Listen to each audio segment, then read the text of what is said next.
are Studio 10 Interior Design. We're out of Denver. We do both commercial and residential interiors. We love to do amenities and community spaces and bringing the community together. But so we did this with Community Development Group and LAR Architects in there in Highlands Ranch.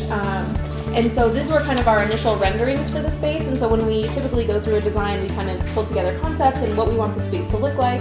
And then we'll do a photorealistic rendering of, what we want the space to look like so that we can kind of get the sign off and buy-in of all the investors involved. These are some of the design trends we're seeing for 2016. So copper and rose gold. I'm sure that you all have seen that brass is back. So antique brass, kind of like those sculptures behind us. That's a color tone that's really back. That we're starting to use in plumbing fixtures, lighting fixtures, door hardware. But this copper and rose gold is something that's not widely seen, and is also you're going to be seeing a lot more of that in 2016.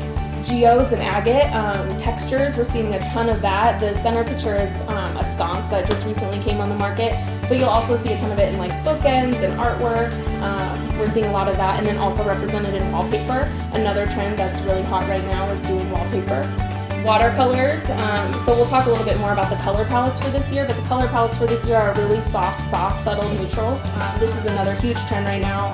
Restoration Hardware is really who kind of brought this trend to life, but we're seeing it everywhere. And it's just about kind of the juxtaposition between having like a really old, worn kind of looking material or forcing materials. Two things that I think are always done wrong are light fixtures and window treatments. So the first one is light fixture sizing. So you see the one on the left is appropriate and the one on the right is a little bit small.